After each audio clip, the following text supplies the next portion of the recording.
रहीम अस्सलाम वालेकुम। मैं शाहिद सकलैन हूँ। आप मुझे मेरे यूट्यूब चैनल फेसबुक पेज पे देख रहे हैं। 25 जून है, बुध का दिन है। चंद दिन पहले हमने आपके साथ एक ख़बर शेयर की थी। बड़ी अफसोसनाक ख़बर थी कि पाकिस्तान की एक मशहूर अदाकारा आयशा खान साहिबा, बेहतरीन ड्रामों में काम किया, बेहतरीन अदाकारी की, बड़ी ही शफीक जो है, उन्होंने जो भी उनका किरदार होता था इसी तरह का होता था। उनके साथ बड़ा अफसोसनाक वाक़या पेश आया। उनकी लाश जो है वो कराची में एक अपार्टमेंट से मिली और ये लाश 7 दिन पुरानी थी। बहुत सारे सवालात पैदा हुए उस पर। लोगों ने कहा बच्चे उनके साथ क्यों नहीं रह रहे थे, बच्चे उनको छोड़ के चले गए, पता नहीं बहुत किस अजीब व गरीब किस्म की जो स्टोरीज़ थी वो जो है सोशल मीडिया के ऊपर फ्लोट की गई। अब जो है कुछ लेटेस्ट डेवलपमेंट्स हैं। उनके कुछ साथी अदाकार हैं। बुशरा अंसारी साहिबा आपको पता है रिनाउंड एक्टर है अगेन, और उसके अलावा असलम शेख साहब, उनके हवाले से भी है कि जी वो अदाकार भी हैं और साथ में आयशा आपा के जो है वो बहुत क्लोज़ भी थे उनसे। आखिरी जो उनके दिन थे उसमें भी उनसे बात होती रही। उन्होंने कुछ चीज़ें शेयर की और साथ में मैं देख रहा था जो गोरकन है जिसने कब्र में उतारा है उसका इंटरव्यू, उसने भी कुछ चीज़ें शेयर की हैं। आज की इस वीडियो में ज़रा ये तफसीलात आपके साथ शेयर करेंगे ताकि आपको अंदाज़ा हो कि असल कहानी है क्या। बहरहाल जी, जैसे मैं आपको पहले अर्ज़ कर चुका हूँ कि जो आयशा खान साहिबा हैं, पहले तो उनका बेटा जो है उनकी लाश लेने के लिए गया और फिर उसकी लाश हवाले की गई। किसी भी शख्स को ना तो जनाजे की इत्तला दी गई और ना ही किसी जो मीडिया के लोग हैं उनको उसके जनाजे में शिरकत की दावत दी गई। जैसे बताया जाता है कि जनाजा है, बहुत ही कम लोगों में जो है वो कम लोगों ने उनका जनाजा पढ़ा और चुप बिल्कुल जो है ख़ामोशी से उनकी तदफीन की गई। कोई हंगामा नहीं था, कोई पुराना साथी नहीं था, कोई कैमरा नहीं था, कोई शोरगुल नहीं था और बिल्कुल ख़ामोशी से जो है उनको जो है वो सुपुर्द खाक किया गया। और सबसे जो अफसोसनाक अमर एक और है कि उनकी कब्र के ऊपर कोई तख्ती भी नहीं लगाई गई। उनकी एक बस कब्र है जो आपने भी देखी होगी, मिट्टी की एक ढेरी। बहरहाल ईदी फाउंडेशन के जो सरबराह हैं फैसल ईदी साहब, वो ये बताते हैं जब मुझे भी पता चला तो मेरे लिए भी बड़ा अफसोसनाक अमर था कि जी इस तरह एक मशहूर अदाकारा इस हालत में तन्हाई में खामोशी से उनकी वफ़ात हो गई है। गोरकन जिन्होंने तदफीन की वो ये बताते हैं कि तदफीन भी सिर्फ़ 2 लोग करने आए थे। उन्होंने महज जो है तदफीन की, कोई दुआ या कलमात वगैरह भी उसके बाद नहीं पढ़े और वो भी ऐसे ही चले गए जैसे वक्त ने आयशा आपा को नज़रअंदाज किया था वैसे ही उन लोगों ने भी किया जो उनकी तदफीन करने आए थे।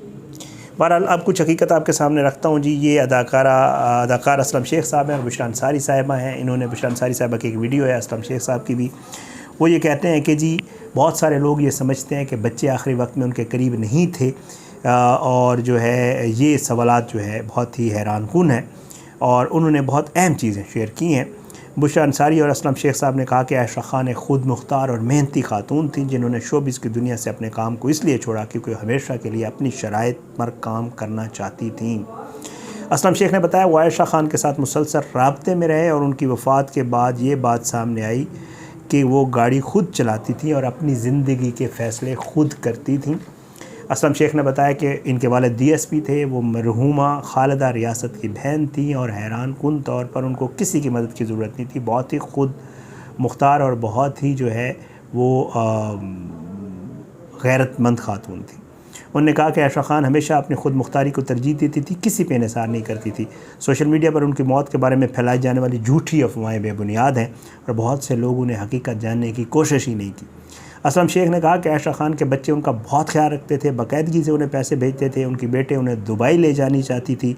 उनका बेटा भी बैरून मुल्क से उनसे रब्ता करता रहता था, लेकिन आयशा खान पाकिस्तान में अकेले रहने को तरजीह देती थी क्योंकि अपनी ज़िंदगी से खुश थी और अपनी रूटीन में मसरूफ़ रहती थी। असलम खान ने यह भी बताया कि उनके पास आयशा खान की तवील वॉइस नोट्स और ऑडियो कॉल्स मौजूद हैं जो इस बात का सबूत है कि उनकी ज़िंदगी मुस्तहकम और खुशहाल थी।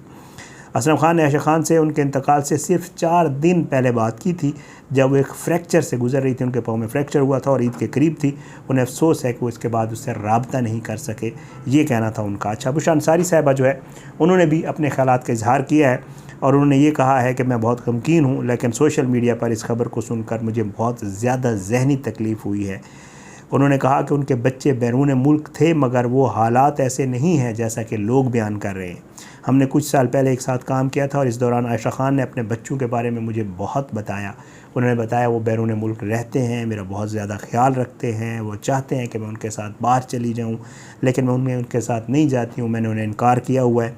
कुछ लोग वो कहती है कि अकेला रहना पसंद करते हैं, और वो कहती हैं कि जी आयशा खान साहिबा को बच्चों ने बहुत ज़्यादा इंसिस्ट किया कि वो बाहर चली जाए उनके साथ, लेकिन वो कहती थी मेरे यहाँ पे जानने वाले हैं, मेरी यहाँ पे वो इंडस्ट्री है जिसमें मैंने काम किया है, मेरे यहाँ पे मिलने वाले लोग हैं, मैं इनको छोड़ के और अपने मुल्क को छोड़ के बाहर नहीं जाना चाहती, इसलिए वो यहाँ रह रही थी।